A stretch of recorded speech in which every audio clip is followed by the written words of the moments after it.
मसीह सारा आदर सारी महिमा आप ही करते हैं, क्योंकि हम जानते हैं कि सिर्फ और सिर्फ आप इसकी योग्य हैं। यीशु मसीह अपनी जिंदगियों में आप ही को पहले दर्जा देना चाहते हैं, आपकी वो महिमा करना चाहते हैं जिसके आप योग्य हैं। आज दरखास्त करते हैं कि आप हमें अपने हुजूर से दूर ना करें, वरन अपने से हर एक को अपने आप में से लें। हम आपको और जानना चाहते हैं, आपकी मर्जी जानकर उसको पूरा करना चाहते हैं। आगे की पूरी बात आपके हम सौंपते हैं, चाहते यीशु मसीह शुरू से लेकर आगे तक जो कुछ मिल जाता है उससे आप ही का नाम सारा आ है, सारी महिमा सारा जताता है। आज हम आप मेरी काम शॉप करना चाहते हैं। इस प्रार्थना को यीशु मसीह आप ही के द्वारा मांगते हैं, सुने और ग्रहण कीजिए। आमीन।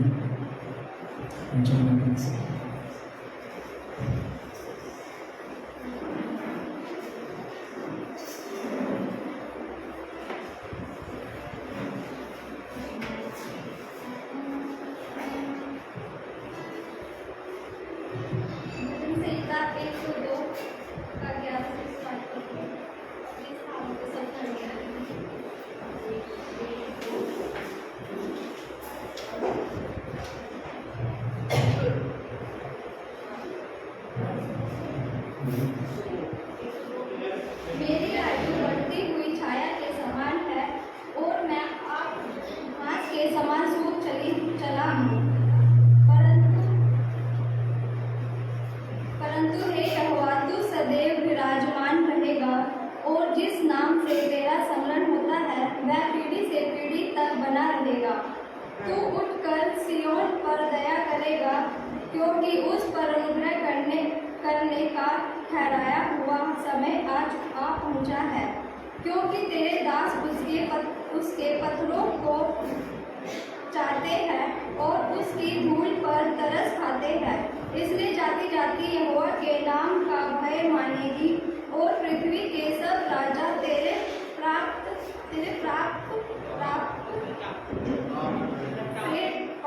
से डरेंगे। क्योंकि यहोवा ने सिय्योन को फिर बसाया है और वह अपनी महिमा के साथ दिखाई देता है। वह लाचार की प्रार्थना की और मुंह करता है और उनकी प्रार्थना को कुछ नहीं जानता। यह बात आने वाली पीढ़ी के लिए लिखी जाएगी और एक जाति जो सृजी जाएगी वह वही है कि यहाँ की स्तुति करेगी। क्योंकि यहोवा ने अपने ऊंचे और पवित्र स्थान से दृष्टि करके स्वर्ग से पृथ्वी की ओर देखा है, ताकि बंदियों का कहराना सुने और घात करने वालों के बंधन खोले। परमेश्वर के वचन में पढ़ेगा तो सुन जाने पर आशीष।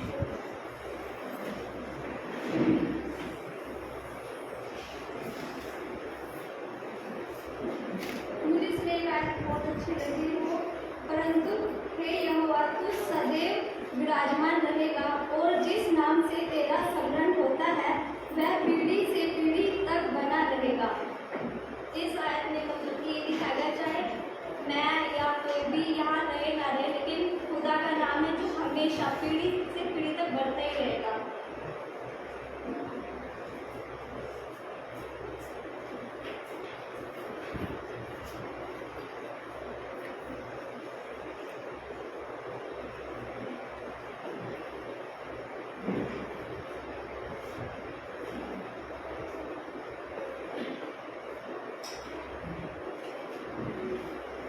हालेलुया। हालेलुया। चलिए ठीक है, आपको पता है ना क्या काम करना है? टेस्टिमनीज कितने लोगों ने दी थी पिछली बार टेस्टिमनीज? कितने लोग बच गए थे जो तैयार हैं आज? जल्दी बताइए कितने लोग तैयार हैं? तैयार हैं? और कौन तैयार है? अभी आप तैयार हैं? लोग तैयार हैं, प्रणव भाई भी तैयार हैं, कितने लोग हैं?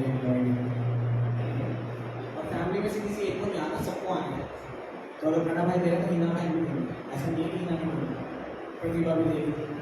ठीक है, चलिए तैयार है क्या आप? तो ये बात आपके लिए है, आप आके अपनी भाई बना सकते हैं। हालेलुया।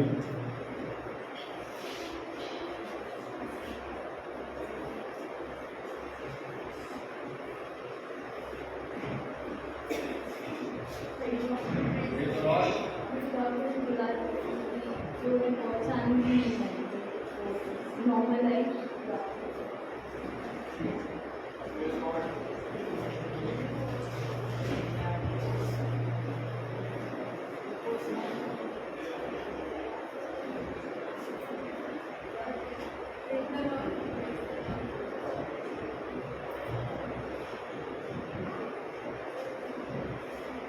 मैं खुदा को है ना बहुत बहुत धन्यवाद देती हूँ, क्योंकि पिछले 10-15 दिन से मेरे शोल्डर इतने दर्द थे कि है ना मेरे से सहा नहीं जा रहा था, लेकिन फिर भी मैं खुदा का नाम दिन में लेती रहती थी कि मेरा ये दर्द बिल्कुल गायब हो गया। परसों मैं यहाँ दिल्ली में जो अमृत संधू की मीटिंग थी वहाँ पे गई, उन्होंने मेरे ले हैंड करा और उसके बाद मेरा ये दर्द बिल्कुल गायब हो गया। मेरे को पता भी नहीं चला मेरे शोल्डर में दर्द था भी या नहीं, और अब बिल्कुल मेरे ठीक है।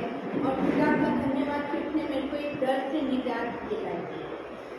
और इसके अलावा मेरे पास एक और करवाई, मैंने प्रार्थना करवाई थी अपनी बेटी के लिए कि उसकी जॉब नहीं लगी थी, वो 8-9 महीने से बड़ी परेशान थी, लेकिन खुदा का धन्यवाद कि उसकी जॉब लगने पाई और 30 तारीख से ही उसकी ज्वाइनिंग है। धन्यवाद प्रभु का।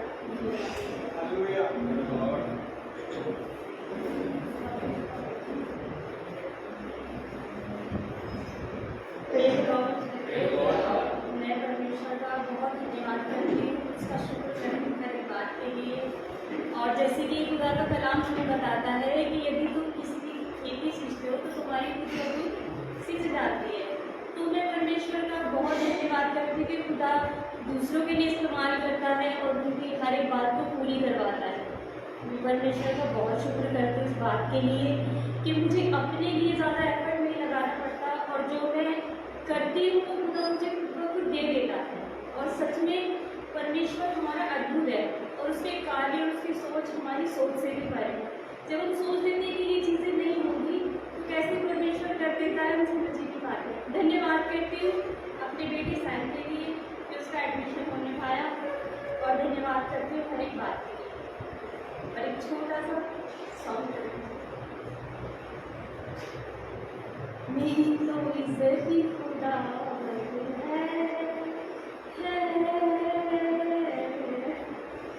मेरी तो दौलत ही खुदा है।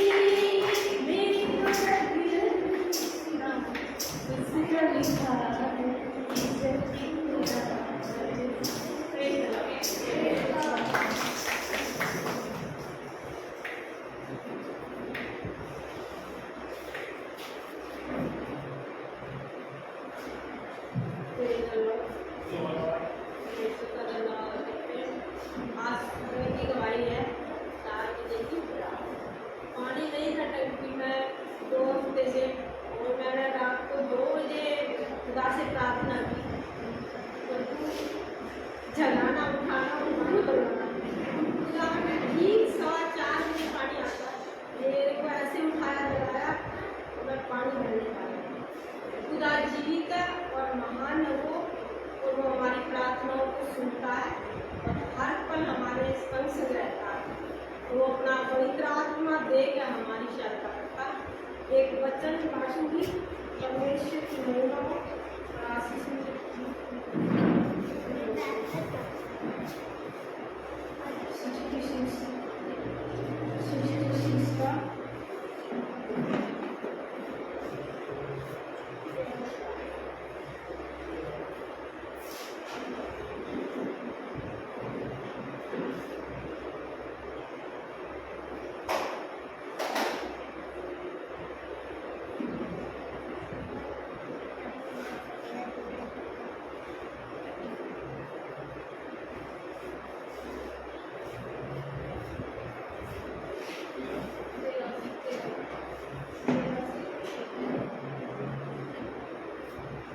जिस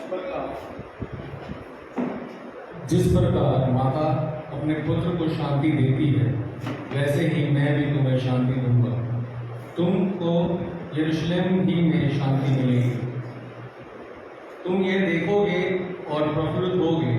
तुम्हारी हड्डियां घास की नाई हरी भरी होंगी और यहोवा का हाथ उसके दासों के लिए प्रकट होगा और उसके शत्रुओं के ऊपर उसका क्रोध भड़केगा।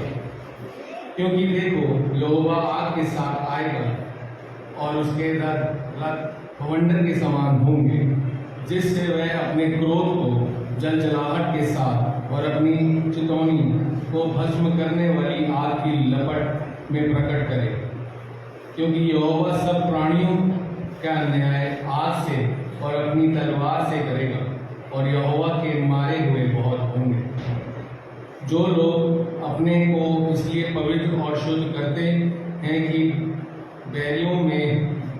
बाड़ियों में जाएं और किसी के पीछे खड़े होकर सुअर व चूहे के मांस और घृणित वस्तुएं खाते हैं, वे एक ही सब नाश हो जाएंगे। यहोवा की यही वाणी है। में 66 में जो आएगा, परमेश्वर शांति देगा यही और कहीं नहीं, और हमारी अड़ियों को हरा भरा करेगा यही, और आग प्रकट करेगा खुदा को यही यरूशलेम में।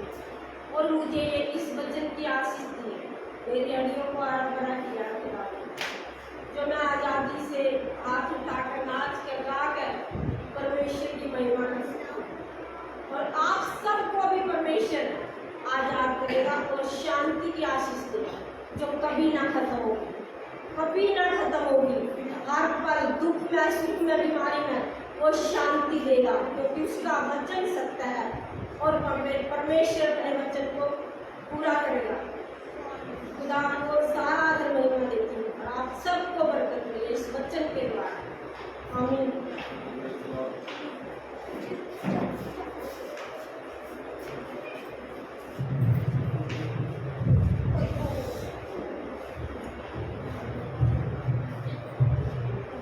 ये चोरा सर्वा मुझे कोई गति न होगी।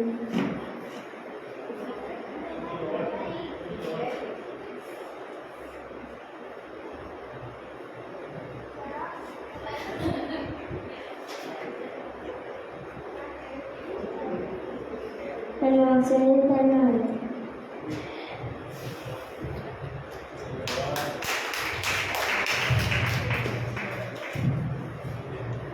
इस लॉर्ड जय मसीह सबको। मैं एक वचन पहले पढ़ना चाहूँगा, जो मेरा भजन से लिखा 9 के 1 में। हे यहोवा परमेश्वर, मैं अपने पूर्ण मन से तेरा धन्यवाद करूँगा, मैं तेरे सब आश्चर्य कर्मों का वर्णन करूँगा।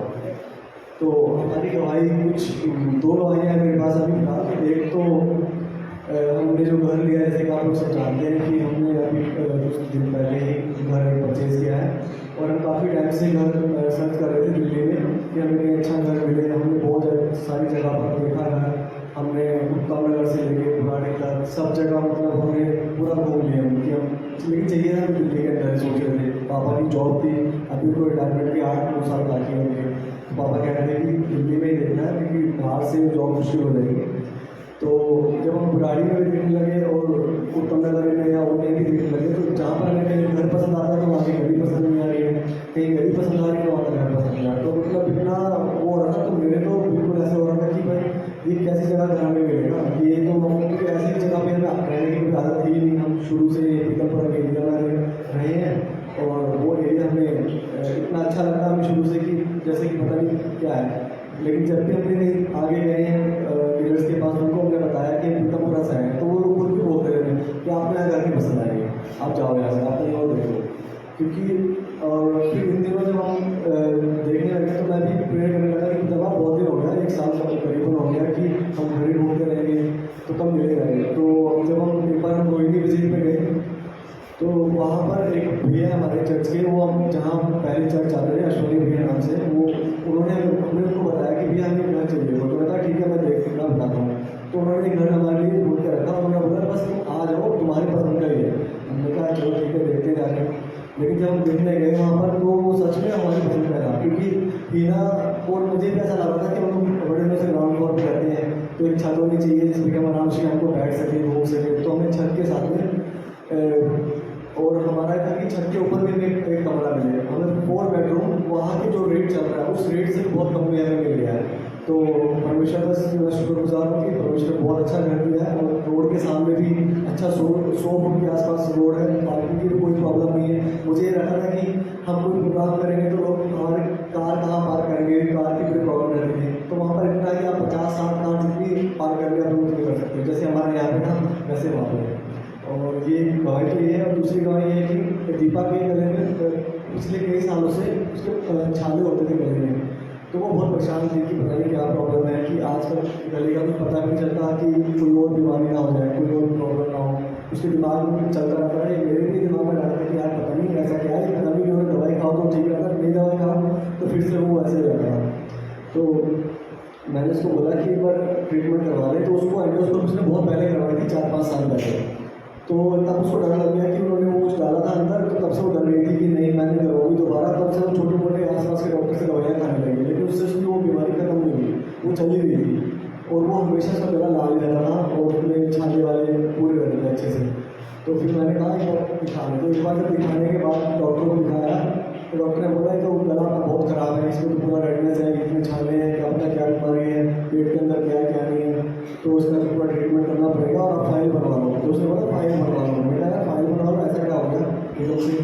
तो उसने कहा कि टेस्ट हो गया, उसके बाद पता लगेगा, उसके बाद हम इलाज इसका करेंगे। तो जब टेस्ट हुआ तो मेरी दीपा रोने लगी थी बैठे बैठे कि पता नहीं क्या हो गया क्या नहीं। तब डॉक्टर ने बोला रोने से काम नहीं चलेगा, टेस्ट तो करना पड़ेगा। तो बहुत देर तक तो उसको मनाते रहे हम, तो 10-15 मिनट बाद जाके मानी उसको, फिर उसने वो टेस्ट कराया।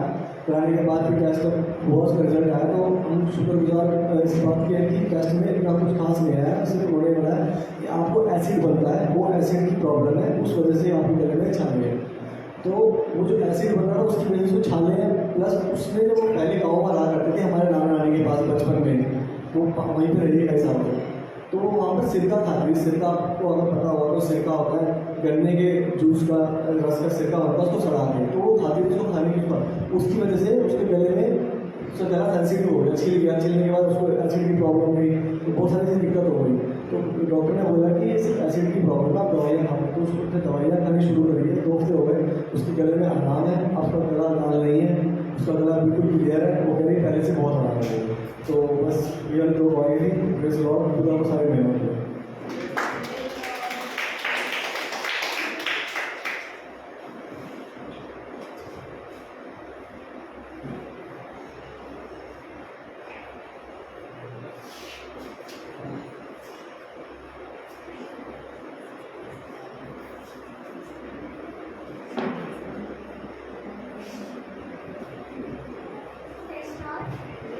परमेश्वर का धन्यवाद देती हूँ आज के दिन के लिए कि प्रभु के भवन में हूँ। इस बात का मैं परमेश्वर का धन्यवाद देती हूँ। एक छोटा सा कॉलेज का भी इसे परमेश्वर के नाम पर क्या पाएगा तू जीत कर इस दुनिया को, क्या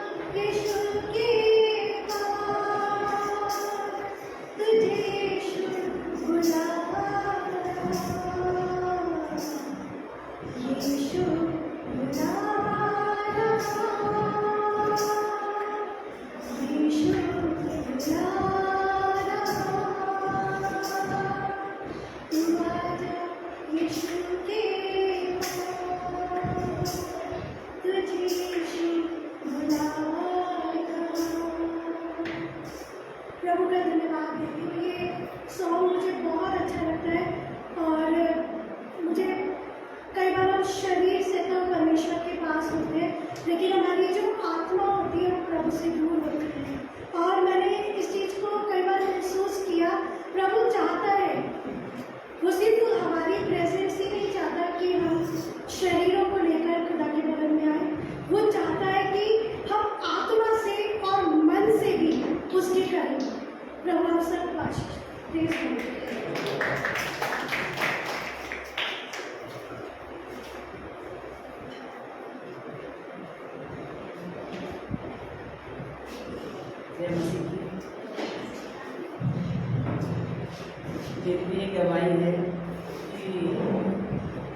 जब मैं यहाँ आई थी तो बहुत परेशान आई थी अपनी बेटी को लेकर, और मगर आज जो बेटी मेरे से बात करती करती थी अब वो बोलती भी है, और घर में मेरा बहुत सुख शांति का माहौल है। जिस परेशानियों से, जिस परिस्थितियों से मैं जूझ रही थी, यहाँ आकर परमेश्वर ने यहाँ आकर मुझे बहुत शांति मिली है, और मैं उस परमेश्वर का धन्यवाद करती हूँ। सारा आदर, सारा महिमा परमेश्वर को देती हूँ। और जब से मैं यहाँ आई, मेरे जीवन में इतनी गवाहियाँ हैं कि मैं बोल नहीं पाती, मगर आज मुझे परमेश्वर की इजाज़त मिली कि मैं यहाँ खड़ी हूँ। तो मेरी बेटी कलेक्शन सेंटर चला रही है, जो वो करना चाहती थी उसकी हर इच्छा पूरी हो रही है। और मेरा एक सपना था, क्योंकि मेरे बच्चे ना जिस माहौल में रहते हैं, मेरे बच्चे पढ़े लिखे हैं, वो हमेशा कहते हैं मम्मी हमें यहाँ रहना नहीं है। तो मैं सोच भी नहीं सकती थी कि प्रतापगढ़ जैसे एरिया में मैं मकान ले पाऊँगी, मगर आज मैं वहाँ पे मकान देख कर आई हूँ। अगर परमेश्वर की इच्छा होगी तो मैं आज उस मकान का बयाना दूंगी, संदीप भैया के हाथ से दिलवाऊंगी। और मैं ये धन्यवाद करती हूँ उस परमेश्वर का कि आज जैसे उन्होंने संभाला, वैसे सभी परिवारों को परमेश्वर संभालेगा। बस यही धन्यवाद देना चाहती हूँ मैं परमेश्वर को। सारा महिमा, सारा आदर परमेश्वर को देती हूँ। आमीन।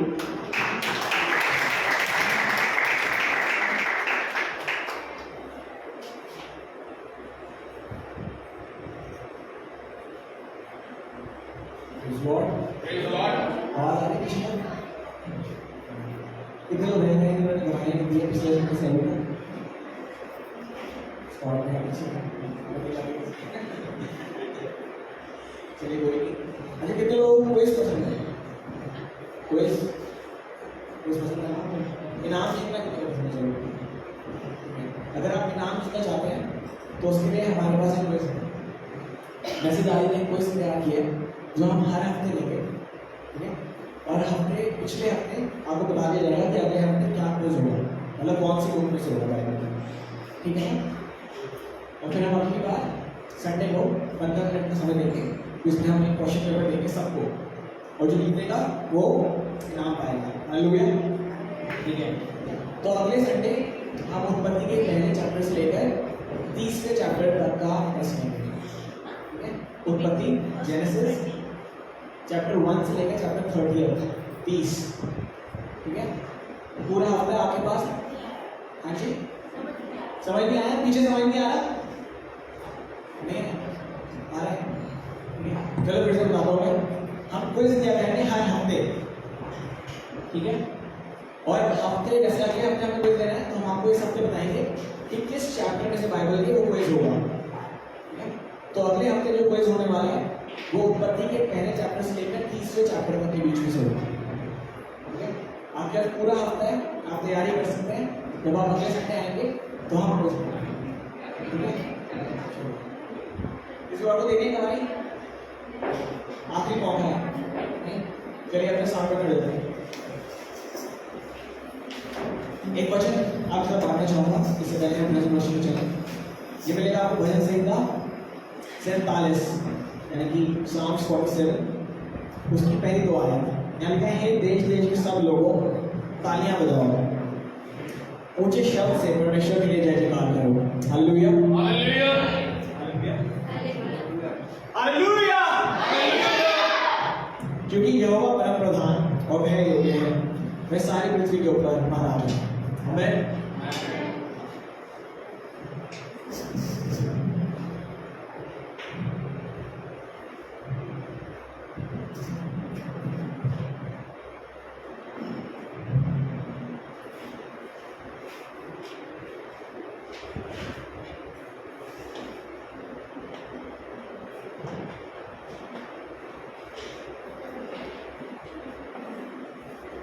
कौन सा नाम सब नामों में आ रहा है?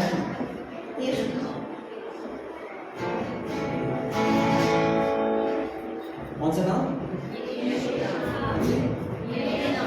कौन सा? जिस नाम में है शांति, जिस नाम में है शांति, जिस नाम में है मुक्ति,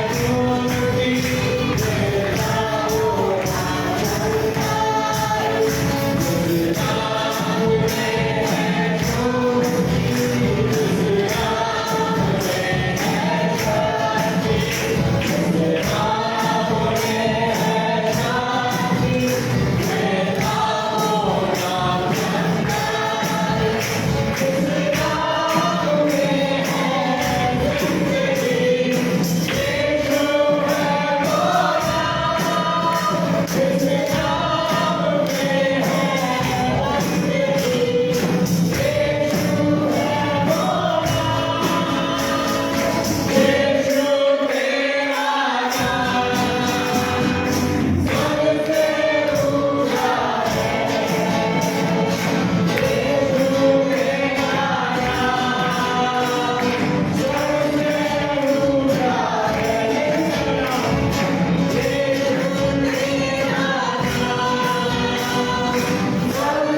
क्या क्या है इस नाम में?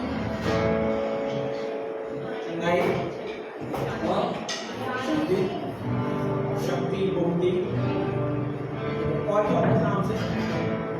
कोई डरता है ना इस नाम से? कोई डरता है ना इस नाम से?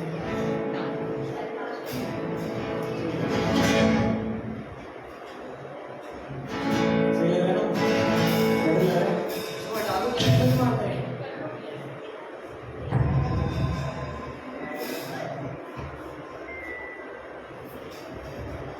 Hallelujah. जिस नाम से शैतान गए, उस नाम से ज़माने झुके, उस नाम को सलाम करना। जिस नाम से शैतान गए, उस नाम की जय।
उसकी मेहरबानी है।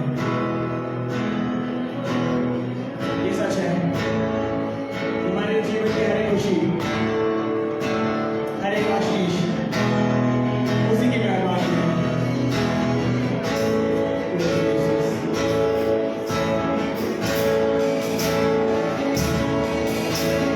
सभी लोगों को आज की सुबह में अपने परमेश्वर, अपने स्वर्गीय पिता को पुकारें, उसे पुकारने कहें, आप खुदा, ये तेरी मेहरबानी है।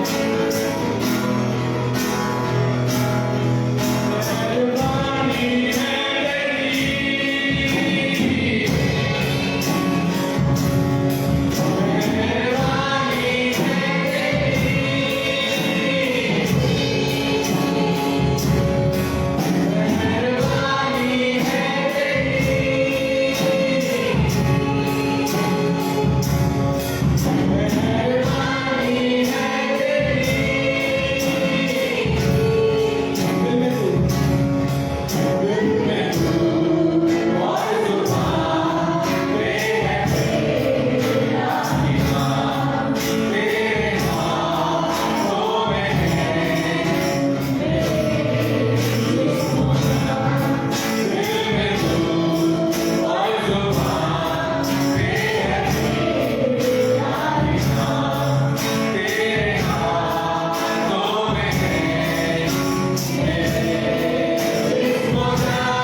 खुदा अपनी जिंदगियों को नए सिरे से आपके हाथों में सौंपते हैं।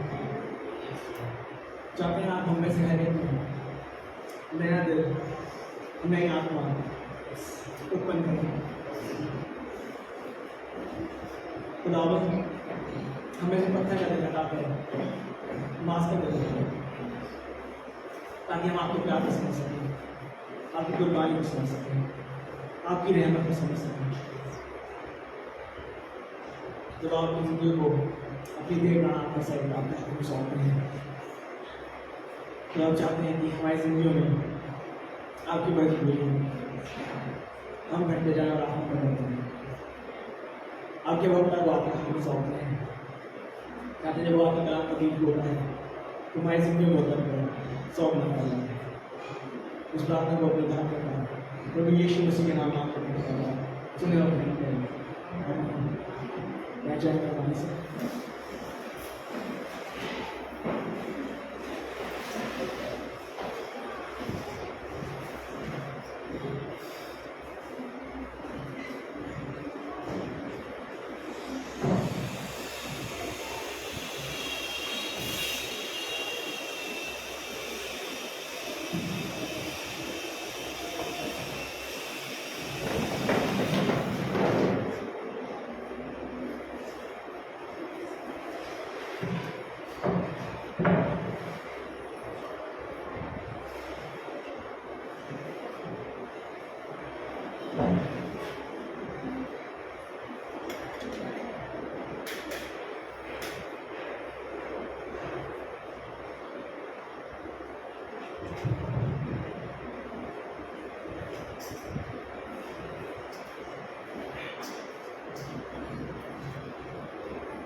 Praise the Lord.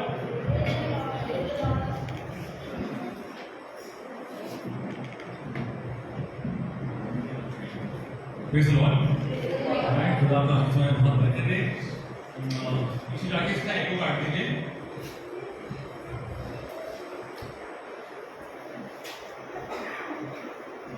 आज सुबह जब हम लोग दुआएं कर रहे थे तो हम बात करते थे पजल की। आपने बच्चों के साथ कभी पजल्स बनाए? पजल्स एक बहुत ही इम्पोर्टेंट पजल एक बहुत ही इम्पोर्टेंट गेम होता है। मेरे को लगता है बच्चे जब गेम खेलना सीखते हैं उनके लिए पजल्स को समझना बहुत जरूरी है। अगर आप कभी गूगल पे जाएं सर्च करें तो लिखा होता है कि हैंड आई कोऑर्डिनेशन होता है, बच्चे समझ पाते हैं यहाँ पर क्या आएगा क्या नहीं आएगा, उनकी ब्रेन डेवलपमेंट होती है। लेकिन पजल बनाना आसान नहीं होता। अगर आपने कोई मुश्किल सा पजल उठाया हो तो आपको समझ में आएगा कि पजल बनाने के लिए पेशेंस की बहुत जरूरत पड़ती है। एक बार दो दोस्त थे, दोनों बैचलर्स थे, तो दोनों हॉस्टल में रहते थे। तो दोनों ने बोला कि भैया हम लोग किताबें लेके आते हैं, खाना अपने यहाँ बनाया करेंगे। तो दोनों दोस्त गए, अलग अलग किताब लेकर आए। एक दोस्त ने खाना बनाना शुरू करा, रोज अच्छा खाना। दूसरा कुछ नहीं बनाया, एक दिन, 2 दिन, एक हफ्ता, 15 दिन, 20 दिन।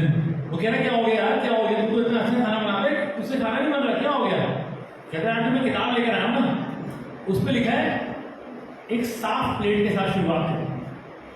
कहते हैं साफ प्लेट कहां से? Start with a clean dish. अब जानते हैं हम लोगों की मसीह लोगों की परेशानी क्या होती है, हमको ना साफ प्लेट बहुत जरूरी है। हमको दूसरों की साफ जिंदगियां बहुत अच्छी लगती हैं।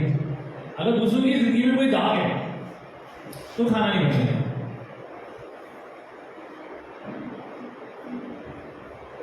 अगर दूसरों की जिंदगी में कुछ भी गड़बड़ है तो खाना नहीं बनेगा। प्लेट तो बिल्कुल चमकती भी होनी चाहिए, तभी हमको उस प्लेट से बरकत मिलेगी, वरना उस प्लेट हम तो खाना बनाएंगे भूखे मर जाए। साफ प्लेटों की बड़ी प्रॉब्लम है, क्योंकि उस किताब में लिखा था एक साफ प्लेट से शुरुआत करो। हम तो खाने की बना रहे थे, सारी प्लेटें खाएंगे, अब प्लेटें कौन हुए? एक छोटा सा बच्चा था, स्कूल गया, किंडरगार्टन में, छोटे वाले प्ले स्कूल में गया।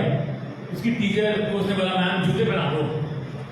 तो भाई नाम छोटा बच्चा भाई क्या कर सकते हैं, नाम लगी रहे 5 मिनट 10 मिनट 15 मिनट।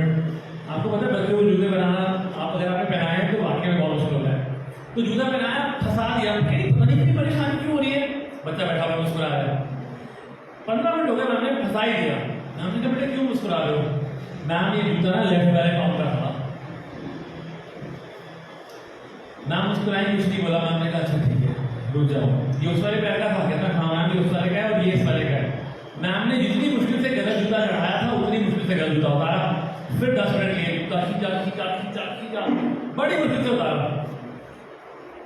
कहने से मैं ठीक से बनाती हूँ, ठीक है। अब लेफ्ट वाला लेफ्ट में पहनाया और राइट वाला राइट में पहनाया, वो भी बड़ी मुश्किल हुई। मैम परेशान, मैम ने फिर 10 मिनट लगाए, बड़ी परेशान। मैम को अब छोटे से बच्चे को क्या बोले, मैम को गुस्सा भी आ रहा है लेकिन छोटे से बच्चे को क्या बोल सकते हैं। तो मैम ने फिर बड़ी मुश्किल जूता बनाया। मैम ने कहा अब क्यों मुस्कुरा रहे हो? मैम मम्मा ने ना भाई के जूते दे दिए, ये तो मेरे जूते नहीं है। मैम ने फिर एक हल्की सी ग्रिन दी। अब तो क्या बोले छोटे से बच्चे को। फिर जूता बाहर निकाला, कहती अच्छा जूते दो। कहता मेरे को आते थे, मम्मा कही थी तुम्हें आ जाते हैं, तुम्हारे भाई का और तुम्हारा पैर सही ऑलमोस्ट सेम है, आ जाते हैं, पता नहीं मैम। तो मैम फिर निकाला, मैम ने दोनों जूते फिर से बाहर निकाले। कहती अच्छा बहुत देर हो गई, आधा घंटा हो गया जूते बना के, सॉक्स कहाँ हैं? सॉक्स ही पहन लो बेटे, तुम्हारे दिखाओ, मैं सॉक्स ही पहना लेती हूँ, बाद में पहनेंगे। मैम वो तो मैंने अभी जूते फंसा रखे हैं ना आगे की तरफ, पहले तो जूते गए फिर उल्टा और सीधे की गड़बड़, और जो सॉक्स थे वो जूते में फंसे हुए बिल्कुल आगे की तरफ। अब हमने पेशेंट रख पाना आसान होता ही नहीं, पेशेंट रख पाना आसान नहीं होता। और जब हम बहुत ज़्यादा लॉन्ग सफरिंग में जाते हैं ना, बहुत ज़्यादा टाइम तक दुख सहते हैं, तो और ज़्यादा मुश्किल होता है, बहुत मुश्किल होता है। फिर हमको लगता है कि ऐसे कैसे हो सकता है। आज आपके सामने मैं एक सवाल लेकर आया। इस सवाल में अब जानते हैं खुदा ने मूसा से एक बात पूछी। खुदा ने मूसा से एक सवाल किया। कभी कभी ना उल्टे सीधे सवाल करते हैं। अच्छा वो जो नरभक्षी लोग होते हैं वो आप नहीं खा सकते हैं ना, सुना है ना आपने, कैनिबल्स होते हैं। आप पता हो जोगरों को क्यों नहीं खाते? क्योंकि जोगरों खाएंगे तो फनी हो जाएगा, फनी टेस्ट आएगा। अगर वो जोगर खाएंगे तो फनी टेस्ट आएगा, नहीं समझ में आया ना? अच्छा आपने कभी सोचा कि टीवी स्टेशन पे पावर आउटेज शुरू होती है? जब पुराने जमाने में टीवी आते थे तो लोग बड़ी ईमानदारी से ऐसे बैठ रहते थे, वहाँ पे लाइन आ जाती थी, लिखा हुआ था रुकावट के लिए खेल है, चित्रहार खत्म हो जाता था, छोटे छोटे थे बैठे हुए, क्या देख रहे हैं? चित्रहार, रुकावट के लिए खेल, आधे घंटे से बैठे हैं। अभी शुरू होगा, किसी को नहीं पता क्यों खराब होता था, किसी को नहीं पता आज तक क्यों खराब होता था, नहीं पता, बस खराब होता था। उसके पीछे बहुत सारे कारण है लेकिन किसी को सही कारण नहीं पता कि क्यों खराब होता है। अच्छा टीवी एक होता है, दो होते हैं। टीवी को टीवी सेट क्यों कहते हैं? टीवी बोलेंगे टीवी को टीवी सेट क्यों कहते हैं? सेट किसे कहते हैं? सेट होता है जब भाई पलंग के साथ दो साथ में सेटियां आती हैं उसको सेट बोलते हैं, है ना। टेबल के साथ चेयर आती है उसको सेट बोलते हैं। टीवी तो अकेला होता है, तो टीवी को टीवी सेट क्यों बोलते हैं? कुछ सवाल बेचुके होते हैं। मैं बहुत सारे सवाल लिख रहा था। अच्छा अगर गंजा आदमी बाल कटवाने तो क्या दुकानदार उससे आधे पैसे चार्ज करेगा? बात तो नहीं पड़ता है ना, बेतुके सवाल। तो खुदा से मूसा ने बेतुका सवाल पूछा। मूसा खुदा के सामने खड़ा, और अगर आप कलाम में निकालना चाहते हैं तो आप निकाल के पढ़ सकते हैं। हम बात कर रहे हैं निर्गमन की किताब, उसका 4 भाग, उसकी पहली 5 है। निर्गमन निकाल ले, साथ में पढ़ेंगे। निर्गमन की किताब, उसका 4 भाग, उसकी पहली 5 है।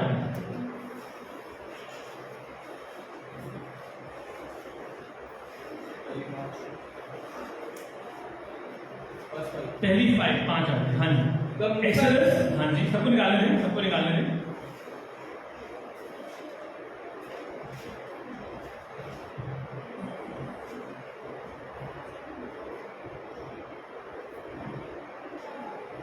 हाँ जी, पढ़ दें। तब मूसा ने उत्तर दिया, जी, वे मेरा विश्वास नहीं करेंगे। और आप पहले ऐसे पढ़ रहे हैं, ठीक है, पढ़िए। ठीक है। तब मूसा ने उत्तर दिया, वह मेरा विश्वास नहीं करेंगे और ना मेरी सुनेंगे, वरन कहेंगे यहोवा ने तुझको दर्शन नहीं दिया। ठीक है, आज जानते हैं ना, ये वाली कहानी सबने सुनी है, हम इसके बारे में आज इसके बात नहीं कर रहे, लेकिन हम बताना चाहते हैं खुदा ने उससे एक बात बोली। खुदा ने उससे बेतुका सवाल पूछा। हाँ, पर आगे पढ़िए। यहोवा ने उससे कहा, जी, यहोवा ने उससे क्या कहा, सुनिए। तेरे हाथ में वह क्या है? खुदा ने उससे पूछा, तेरे हाथ में क्या है? बस खुदा ने मूसा से पूछा, तेरे हाथ में क्या है? जब आप उससे पूछते हैं ना कि तेरे हाथ में क्या है, तो आप उनसे बहुत सारी बातें पूछते हैं। मूसा एक चरवाहा था, लेकिन ये भेड़ें उसकी नहीं थी, ये भेड़ें उसके ससुर जी की। उसके पास अपना शायद जो भी था वो लाठी थी या वो स्टाफ था। और खुदा ने उससे पूछा कि तेरे पास क्या है?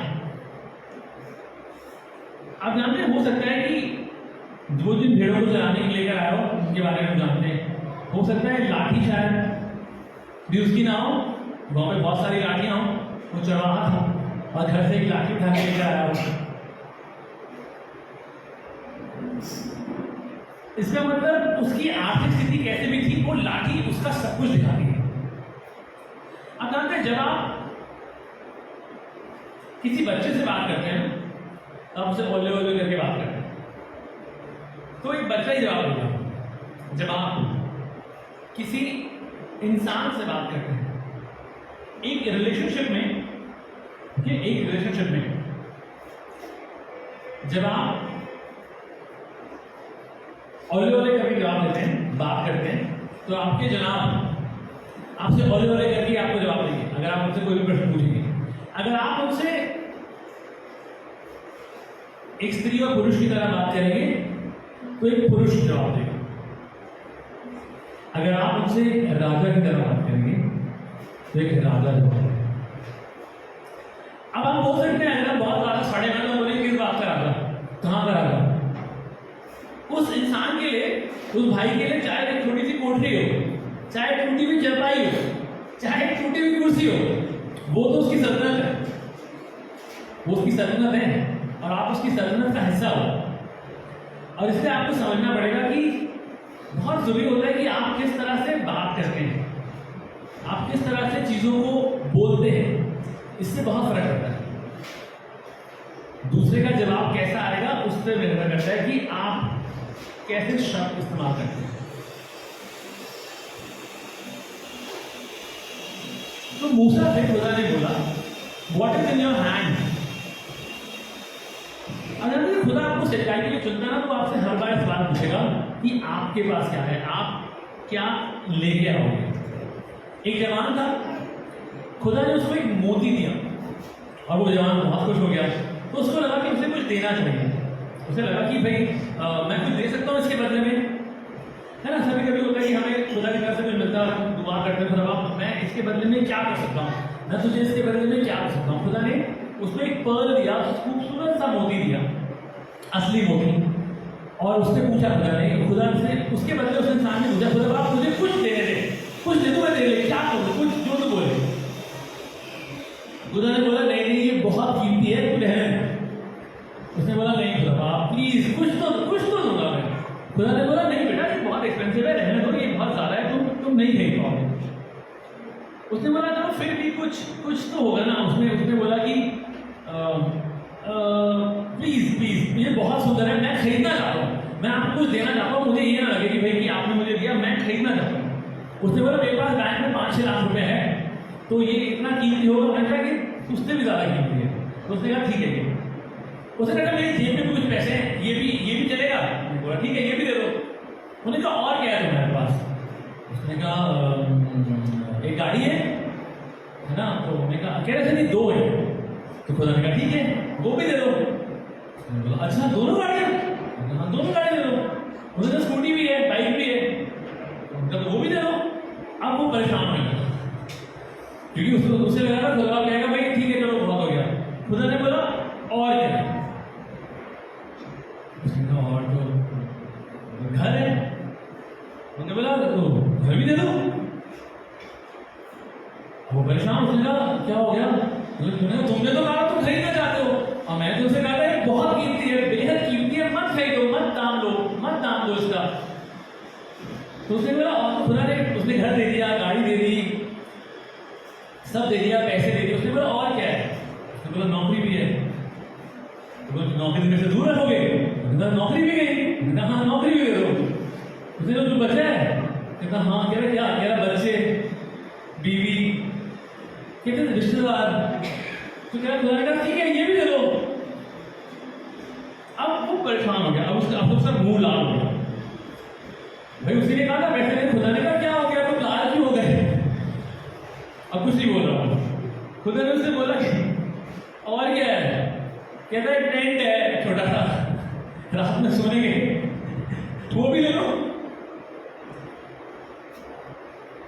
आप जानते हैं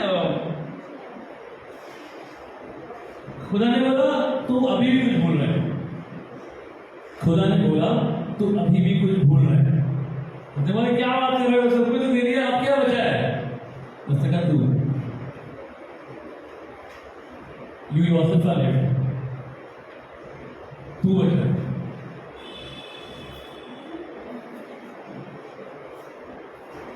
आप जानते हैं जब ना लोग बातें करते हैं और लोग बादशाह मानते हैं और वो कहते हैं कि जब शादी होती है तो लोग कहते हैं कि for better and for worse, for rich and for poor, in sickness and in health. ये लफ्ज के मायने पता है कब समझ में आते हैं? जब आप खड़े होकर बोलो तो तब नहीं समझ में आते। इन लफ्ज के मायने तब समझ में आते हैं जब एक्चुअली आपका साथी मुश्किलों से जाता है और तब आपका साथी आपसे प्यार होता है, तब समझ में आता है कि आपकी जिंदगी में उन शब्द के कितने मायने थे। जब अयूब मरने वाला था ना तो उसके साथी ने बोला तू कुत्ते से भी गया है, मर जा। किसी के साथी ने बोला I am ready for the worst, मर जा। तो फिर बादशाह किया हुआ रिश्ता रहा था, क्योंकि जब जरूरत पड़ी उन बातों पे खड़े उतरने की और उस शब्द को पे अमल करने की, उनको उन पे चलने की, तो आप चले नहीं। खड़े होकर बोलने के तो बहुत सारे लोग बोल सकते हैं। फिर तो वो रिश्ते अच्छे हैं जहाँ पे खड़े होकर बोला ही नहीं गया, लेकिन वफादारी से एक दूसरे के साथ खड़े तो रहते हैं। तो फिर हम कैसे न्याय कर सकते हैं? मूसा ने एक दूसरी रंग की स्त्री से शादी करी जो उनके गुट की नहीं थी, और उसके अपने लोगों ने उसका निरादर करा और खुदा आसमान से नीचे उतर आया। पहली बार खुदा नीचे उतर कर आया अपनी हुजूरी से, और उसने बोला कि मैं इनको सजा दूंगा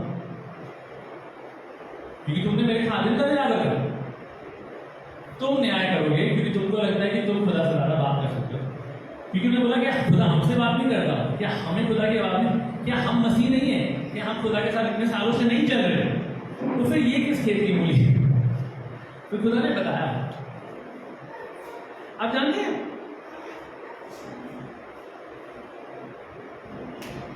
जब हमको ये लगता है कि वी ओन एवरीथिंग, जब हमको लगता है कि हमारे पास सब कुछ है, हम ये सब इस पर हमारा हक है, तो चीजें बदल जाती हैं। तो खुदा चीजों को बदलना शुरू करता है। God will always have this question, what is in your hand? आपके हाथ में क्या है? आपके हाथ में क्या है? हमको लगता है अरे भैया मेरे पास ना, भैया मैं सोच रहा हूं कि जब मेरे पास इतना आएगा ना तो हम खुदा के घर में देंगे।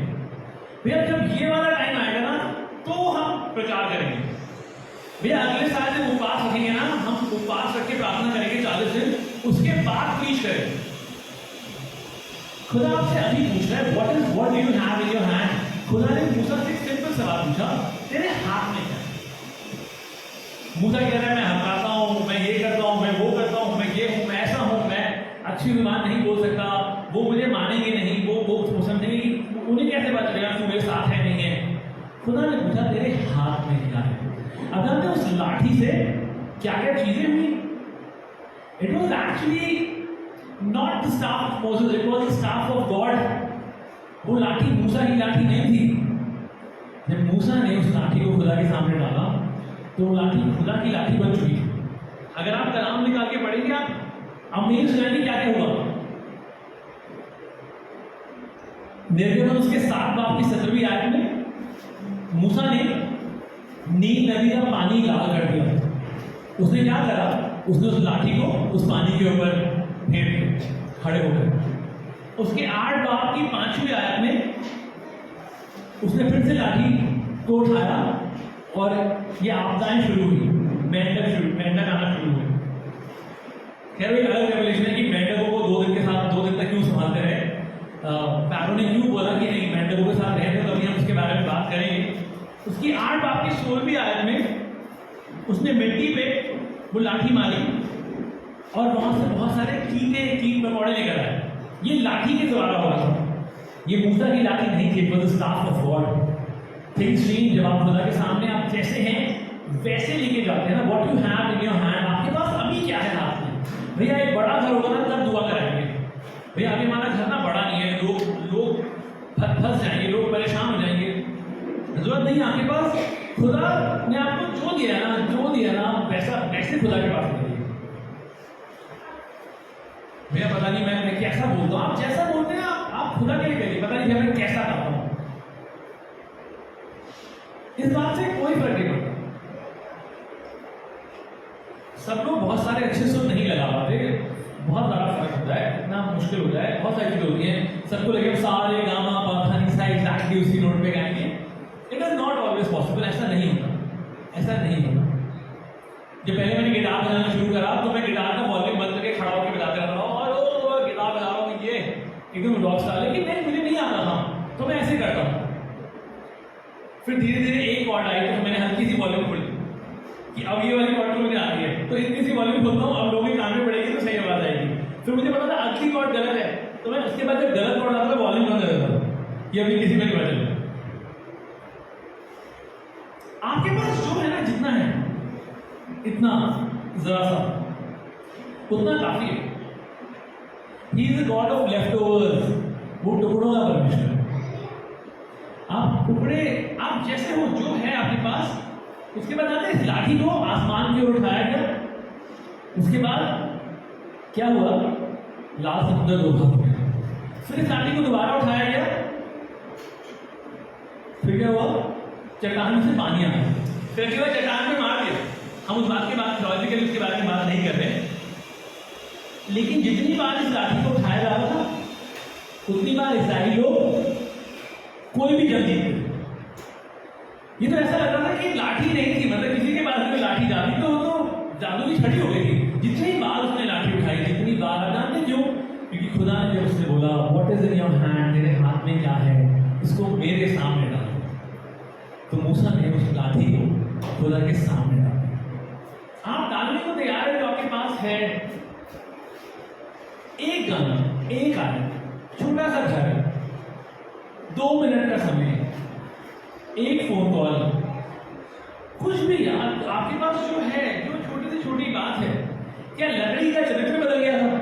क्या उस लकड़ी का, क्या वो लकड़ी, वो लाठी जो थी वो चरवाहे की लाठी थी ना, कुछ हो गया था, वो चरवाहे की लाठी से बदल गई थी, उसके पर निकल आए थे, लाठी में कुछ और हो गया था, कुछ ऐसा कुछ अजीब था, लाठी चमक रही थी। नहीं, वो लाठी वैसी की वैसी थी, उस लाठी का कोई रंग रूप नहीं बदला था, कोई ब्रांडेड लाठी नहीं थी वो, लेकिन वो खुदा की तरफ समर्पित थी। अब जानते हैं एक जवान, हम लोग कहीं पे गए, बाहर से हम लोग, और पहली बार हमने एक चीज की शॉप देखी, वहाँ छोटा सा बच्चा बना था, उसके साथ एक छोटा सा पोनी बना हुआ था, उस पोनी के साथ उसकी छोटी सी कार्ट बनी हुई थी, तो वो एक चीज की शॉप, और मैंने उसको देखा, बड़ा हैरान हुआ। मैं क्या छोटे से इनका लोगो कैसा है, छोटा सा बच्चा, उस पर पोनी और पोनी के साथ बच्चा जा रहा है, उस पर कार्ट है छोटी सी, उसमें चीज लेके जा रहा है। तो मैं बहुत हैप्पी हुआ, मेरे को लगा यार ये तो बहुत अमेजिंग, मैंने किसी चीज के ऊपर ये वाली फोटो तभी भी देखी।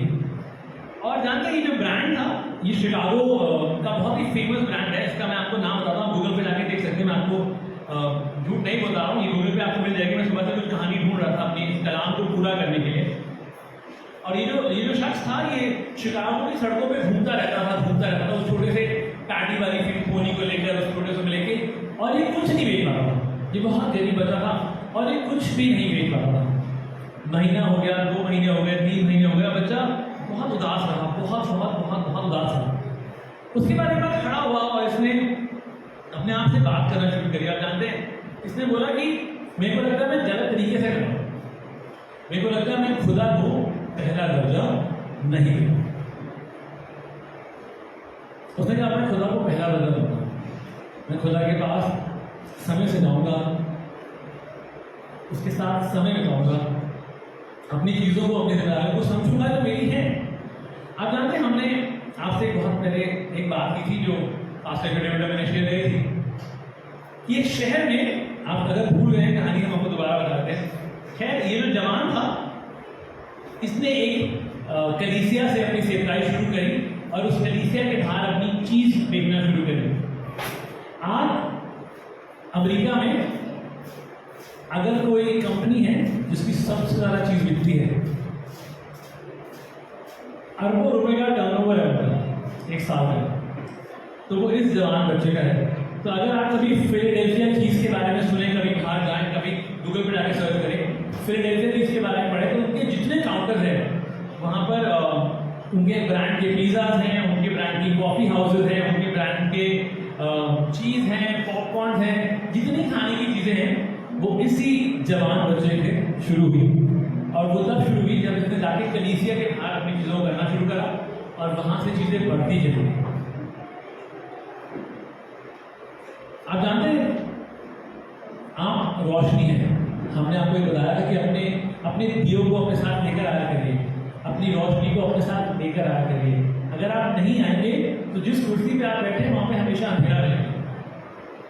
अगर आप ये चाहते हैं तो इट इज ओके, आप अंधेरा आप रोशनी लेके चलते हैं। अगर आप आएंगे तो रोशनी आपके साथ आएगी, अगर आप नहीं आएंगे तो वो जगह खाली रहेगी। हमको लगता है कोई कॉर्पोरेट वर्ल्ड में कहा जाता है कि भाई अगर हमें निकाल दिया तो कोई और हमारी जगह ले लेगा, लेकिन मसीह चाल में आपकी जगह को कोई नहीं ले सकता। आप अपनी रोशनी अपने साथ लेके आते हैं, अगर आप नहीं आएंगे तो उस कुर्सी पर हमेशा अंधेरा रहेगा। इस बात को समझिए, जानिए आपके पास जो है, ब्रिंग व्हाट यू हैव। आपके पास 5 मिनट है, 5 मिनट लेकर आइए। आपके पास छोटा सा कमरा है, वो कमरा खुदा के लिए हो। आपके पास जितना कुछ है, जितना कम है, वो कम काफी। फिर आपसे पूछना चाहता है, इस हफ्ते में ये सवाल अपने आप से जरूर करिएगा कि मेरे पास क्या है, मैं आपके हाथ में क्या है। चाहे आप इसमें आपकी आर्थिक स्थिति की बात नहीं हो रहा, आपकी हर चीज समझ, चलो अपनी आर्थिक स्थिति ले लीजिए, अपनी सेहत ले लीजिए, अपना परिवार ले लीजिए, अपनी नौकरी ले लीजिए। अगर आप नौकरी नहीं करते, आप जो कुछ करते हैं, जैसे हैं, हमें गाना गाते हैं ना, जैसा हूं तेरा हूं, हम जैसे हैं उसके हैं।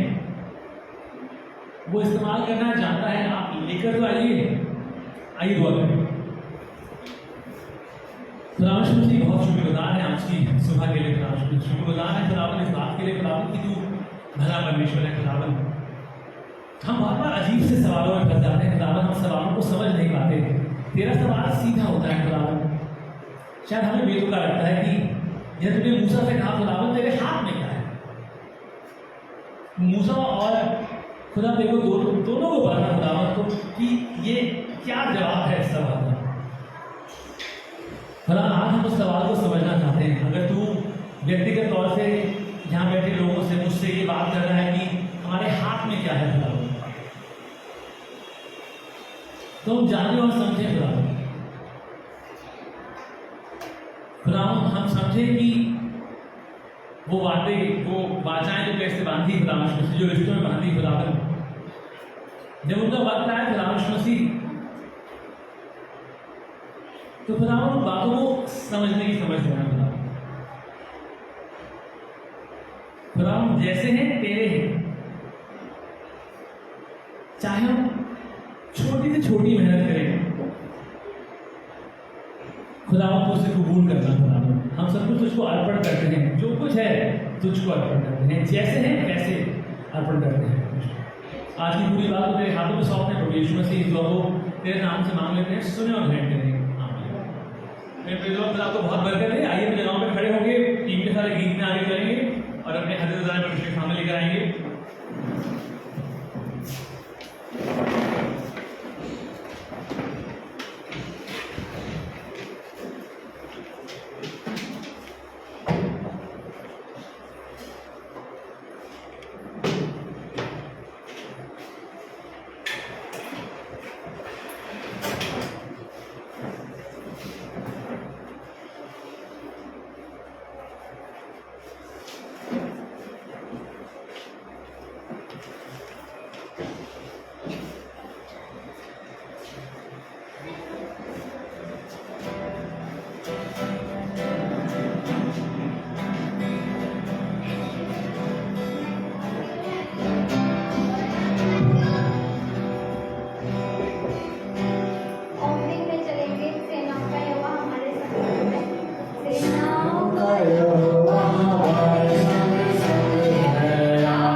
खुश मिल जाए खुदा अच्छे कलाम को ये तमाशा ये हमारी ज़िंदगी को दोगुना कर रहा है खुदा दुआ करते तमाशा जिसने भी हाथ बढ़ाया खुदा उन्हें भूताए से आशीर्वाद कर देना खुदा और तमाशा जिस भी नए काम में तेरी मर्जी में तेरे नाम हो खुदा हर एक करने को कबूल करना और जो मेरी आंसू भी देने वाले खुदा का धन्यवाद करते हैं तेरे आशीर्वाद कर चाहते हैं दुआ को यीशु मसीह नाम से नाम से कबूल करना आमीन।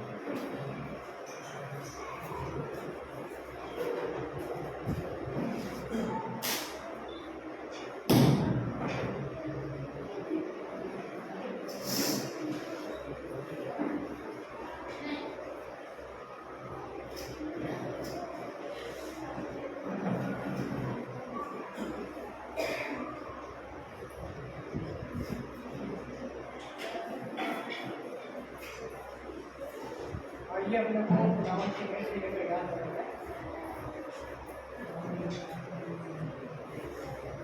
क्योंकि ये बात ये प्रभु से पहुंची और मैंने तुम्हें भी पहुंचा दी कि प्रभु यीशु ने जिस रात को पकड़ाया और धन्यवाद करके उसे तू और कहा ये मेरी देह है तो तुम्हारे लिए है मेरे स्मरण के लिए यही क्या करे इसी रीति से उसने दिया कटोरा भी लिया और कहा ये कटोरा मेरे लहू में मेरी वाचा है जब कभी पियो तो मेरे स्मरण के लिए यही क्या करो तो जब कभी तुम ये रोटी खाते और इस कटोरे में से पीते हो तो प्रभु की मृत्यु को जब तक वो ना आए प्रचार करते हो इसलिए जो कोई अमिति रीति से प्रभु की रोटी खाए या उसके कटोरे में से पिए वो प्रभु की देह और लहू का अपराध ही करेगा इसलिए मनुष्य अपने आप को जांच ले और इसी रीति से रोटी में से खाए और इस कटोरे में से पिए उसमें जो खाते पीते समय प्रभु की देह को न पहचाने वो इस खाने और पीने से अपने ऊपर दंड लाता है इसी कारण तुम में से बहुते निर्बल और दुखी है और बहुत से सो भी गए यदि हम अपने आप को जानते तो सदा काम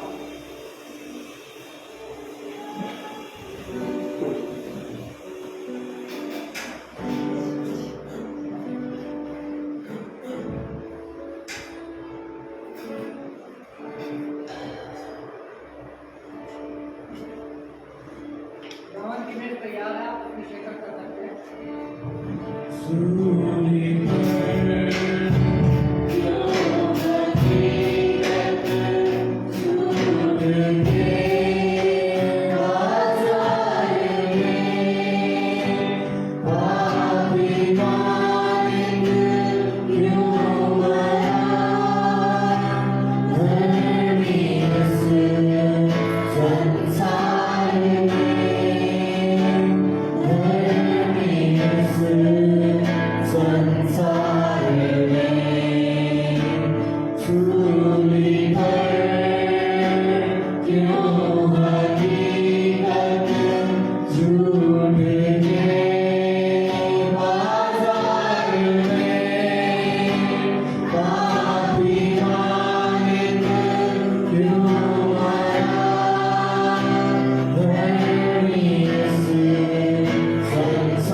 संसार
विशेष रूप से इस कार्य को उत्साह है।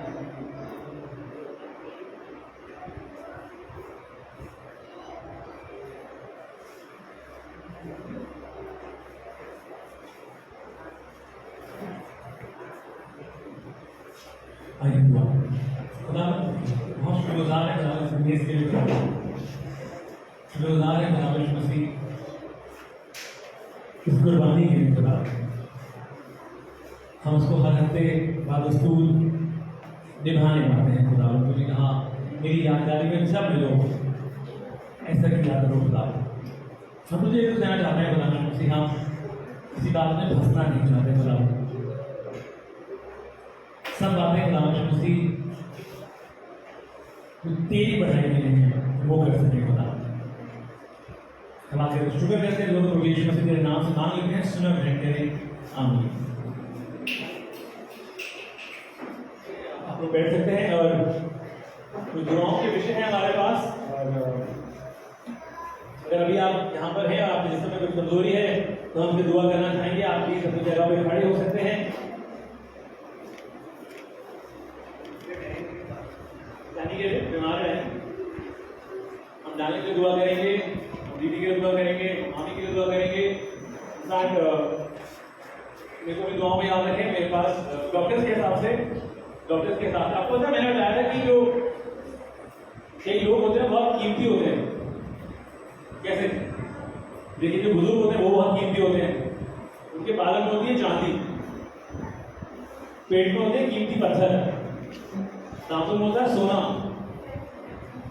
और कंप्रेस्ड नेचुरल गैस, सारी चीजें होती हैं। इनफैक्ट तो प्लीज दुआ करें। इनफैक्ट कि मुझे स्टोन की तकलीफ है, डॉक्टर ने बोला कि स्टोन है, तो हम कुछ कर रहे हैं, कोई देसी इलाज की हो जाए। कुछ अजीब हुआ है और वो ऐसे अजीब हुआ है कि ललित के साथ ये प्रॉब्लम शुरू हो गई है अचानक से। वो दुआ कर रहे थे और मेरे लिए, लेकिन मैं ठीक हूँ आप सब लोगों की दुआओं से, लेकिन ललित है वो ब्लीडिंग शुरू हो गई है, इसलिए वो अभी चले गए और थोड़े दर्द में है। तो प्लीज उनको अपनी दुआओं में याद रखेंगे। और उसको किडनी स्टोन का ही दर्द है, बिकॉज उसको जब वो वॉशरूम गए तो उनको प्रॉब्लम हुई, उनको ब्लड आया। तो प्लीज दुआ करते रहें एक दूसरे के लिए इन चीज़ों को, क्योंकि अगर ऐसा है, अगर एक साइकिल है तो ये जमीनी नहीं है। इट इज नॉट पॉसिबल, ऐसा नहीं होता, ऐसा कभी नहीं होता कि आप पीठ भाई वर्क करें और पीठ भाई घर जाए, पीठ भाई के साथ कुछ हो जाए, तो वो जमीनी नहीं है, ये मतलब ही नहीं है। और तो इसलिए कलाम में बहुत सारी बातों बोला गया कि हमारा बल मांस और लहू से नहीं है।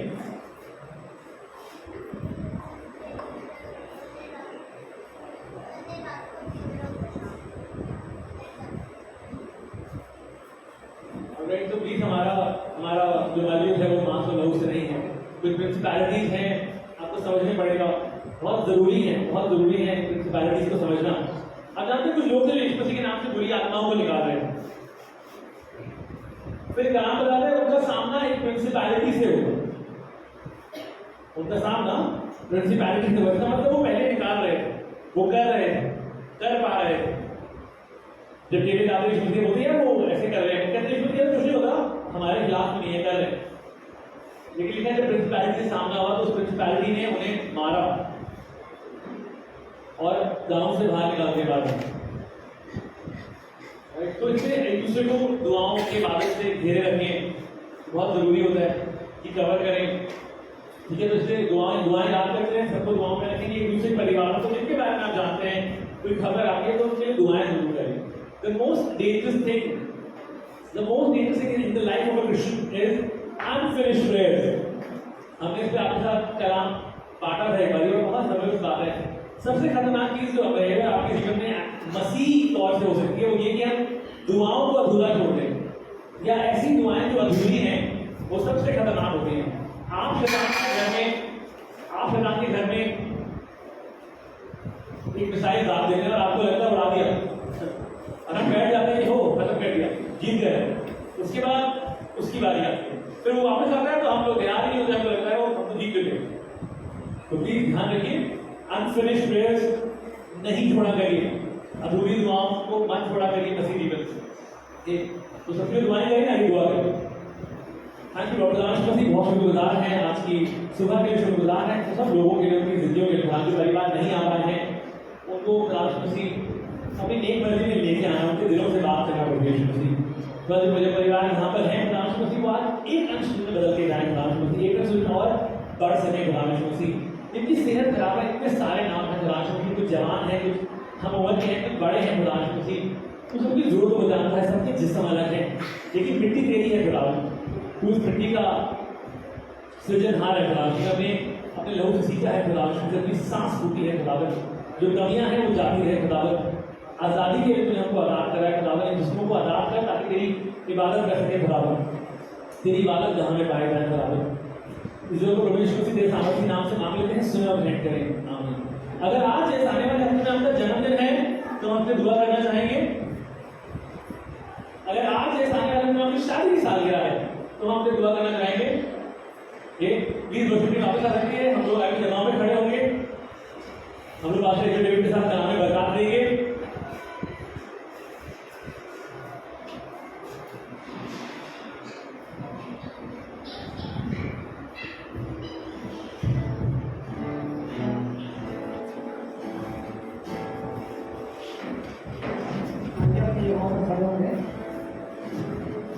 अपनी आंखों को बंद करेंगे और अपने सरों को झुका कर हाथों में और हमारे खुदा ने यीशु मसीह का फजल, खुदावंद की मोहब्बत और पाक रूह की हिफाजत शराकत हम सबों के साथ अब से लेकर हमेशा तक होती रहे।